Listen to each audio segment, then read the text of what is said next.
Hi, I'm Ollie. Welcome to Possibility Space. Today I'm going to read you At Least America Jails Its School Shooters. High school massacres are as American as apple pie, and the country's unwillingness to address their causes is shameful. But whatever else you say about the United States, when there is a school shooting, one of three things happens to the gunman.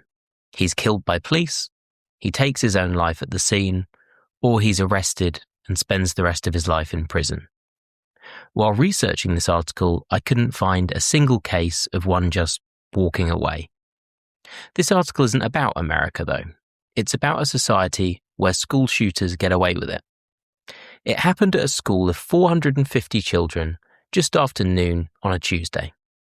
Staff spotted armed men on a hill above the grounds. The head teacher began evacuating the children through a back exit. Most got out, but a handful panicked and ran for the front gate. As they fled, one of the men on the hill dropped into a sniper's crouch and opened fire. There's video. He shoots at a 14-year-old boy, hits him in the head. And then he kills an adult who runs to help. The police, who arrive, simply stand and watch.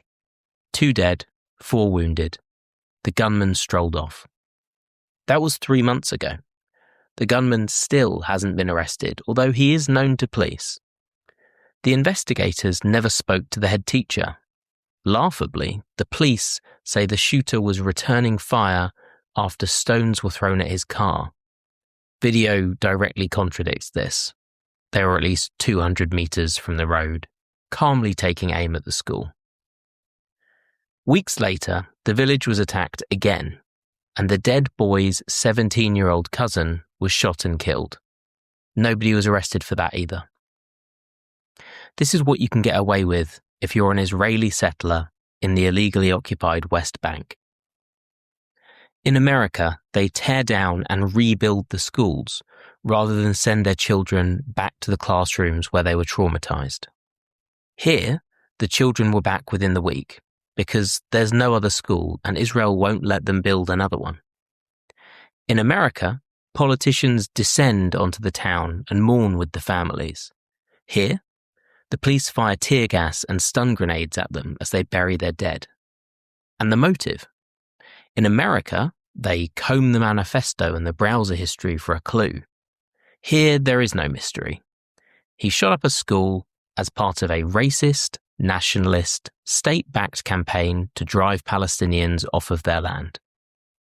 The shooter, an IDF reservist, has been suspended and an inquiry has been announced. But don't get your hopes up. Israel's investigations into their own drag on for years and end in prosecution only 0.17% of the time. By comparison, the system it uses to prosecute Palestinians has a 99.7% prosecution rate. The purpose of a system is what it does. The truth is that this shooter was never arrested because, in the eyes of the state, he was doing his job. Acknowledgements. This piece was prompted by the Chapo Trap House episode, The Hills Have Eyes Too. It draws throughout on Jasper Nathaniel's reporting. If you want to understand the hilltop youth settlers terrorizing the West Bank, his Substack, Infinite Jazz, is vital. He also traces the American Zionist charities that are bankrolling these terrorists and Israel's state complicity in all of it. The school shooting was also covered in The Guardian, NBC, and The Times of Israel. I draw from their reporting. The details on American gun violence come from NPR, Everytown, and Sky News. And the comparison of Israeli prosecution rates is drawn from an earlier Possibility Space episode. See you next time.